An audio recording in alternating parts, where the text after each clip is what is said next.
Here the technique, we're doing it a little bit different. We still have them opened, but we're only going to machine felt into center of these petals. So let me show you how I do that. Now here what I did again, I traced out the petals on freezer paper. I bonded it to the wool felt. Again, this is Edinburgh Imports, and I'm going to just peel these all off and lay them in the center. And these patterns are all available on my website. You just simply go to isabellahoffman.com and go to machine needle felting, and you can go on shop online. We have all these patterns available. You can view this video and you can see how it's done, but the pattern also includes that as well. And I'm going to finish laying these down, and I'll show you just in a second what that's going to look like, all petals being laid down. I've laid all these little petals down in the center, and there's about 13 of these. Your biggest challenge here is to make sure that you're sort of in the center, because you're going to need that space right here for sewing. You need about 1/8 of an inch because you're going to do this pincushion right here. Here I actually added a scallop too. I wouldn't do that again. I kind of like to just plain simple. Nobody hardly ever sees this, so it's really was a waste of time. Just simply do this right here, and but try to make sure that your circle is in the center and you work around it. Now I cut out a blue chocolate brown circle right here for the center, and again I just ironed it on. You know, trace it out onto freezer paper, bond it onto your wool. If you're not certain your wool is 100%, you might want to use an ironing cloth, because otherwise you'll have all the residue on your iron, and it's just peel. You can see I'm peeling it off. And you can reuse these shapes again, just so don't throw them away. You might want to do more. Now there's different ways to do this. You can have the petal on top, you can have them underneath. It's whatever works best for you. I tell some of my students to go ahead and maybe pin these petals, because they like to move sometimes. You're going to notice that machine felting likes to pull these petals in, and you're going to lose them. Okay, I'm ready now to go ahead and machine felt these petals down. And like again, I'm going to only machine felt right down the center, like 3-4 times, make sure I have a good bond. And you'll be surprised how that looks on the back. It's really funny. So let me get the machine ready here again. And I'm going to place this whole thing underneath the felting machine carefully. And you might want to do one at a time. So I'm going to start on. Just tack them. Just do one move down. Because if you don't like it, you can always pick it back up. Next one.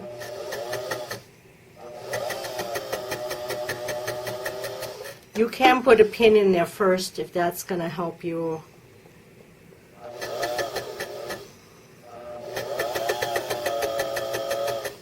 And what I'm going to do again, I'm going to make sure that I like what I've done. And then if I like what I have done with the machine, then I'm going to go over it again and bond them a little bit more solid. Actually, I can probably take this off now.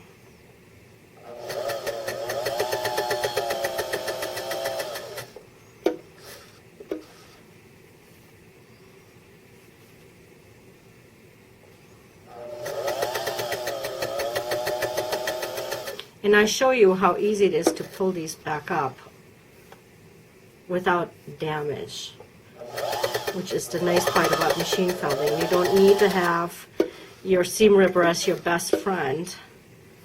Thank God. They never were my best friend.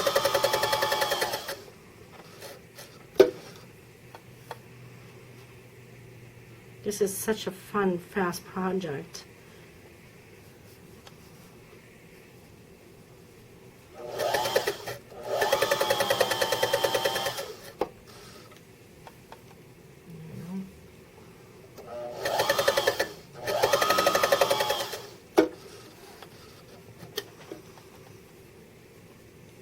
Almost done.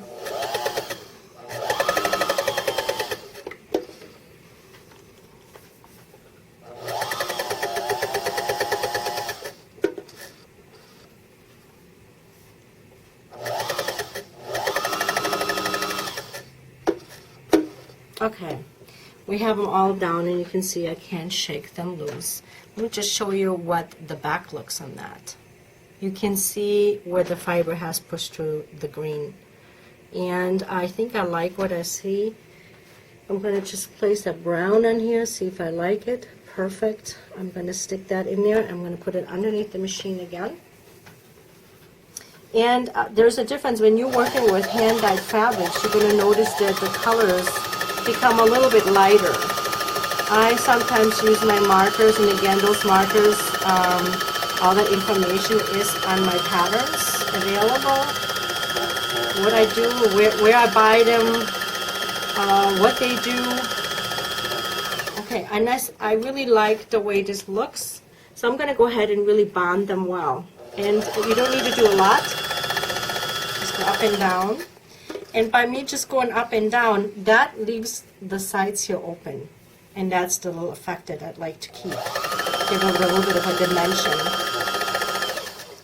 And you don't need an awful lot with this machine. Just go down the center. And I'll show you what that looks on the back in just a second here.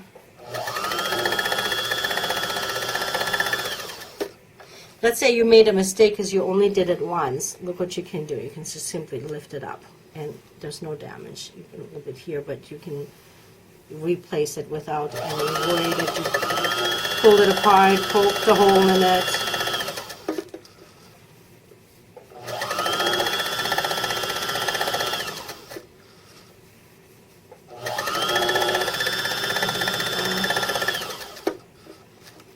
And if the sides are too down, you can kind of peel them up a little bit. There we go. And you got this nice little dimensional look.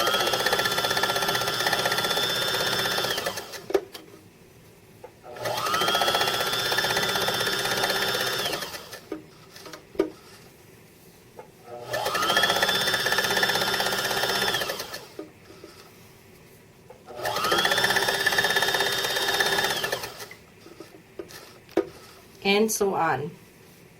Let's just take a look on the back right here so you can see. This is the last one that I haven't done yet. And see, you can see how strong those colors are. It's wonderful. So I'm going to do this last one right here.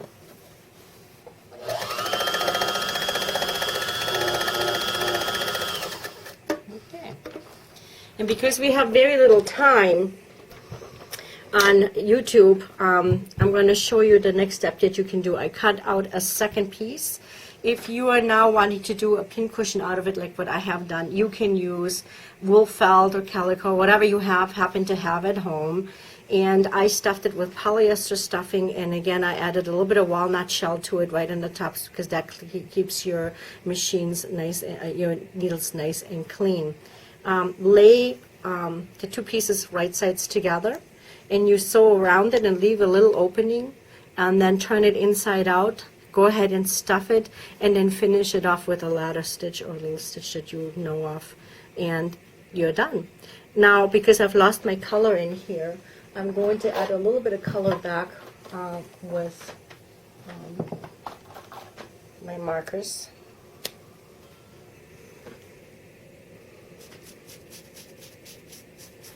And I don't have that problem so much with wool felt, because wool felt is one solid color, but because you're working with a woven fabric, you will notice these things. And sometimes it's nice to leave those little highlights in there. In this particular case, we want it all dark. I'm just going to color it in. You can iron it, that kind of heat bonds and sets it, but these particular markers that I have are acid-free, waterproof, water not soluble. Your colors will stay. And if I wanted to add a little bit more oomph to it, I'm going to add just a little bit of touch of red to it.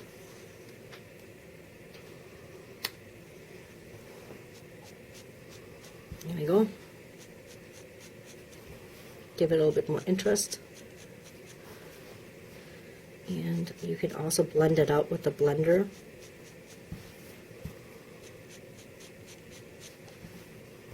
You can just do lines like that if you want. It doesn't have to be. There we go. It looks like a little starburst.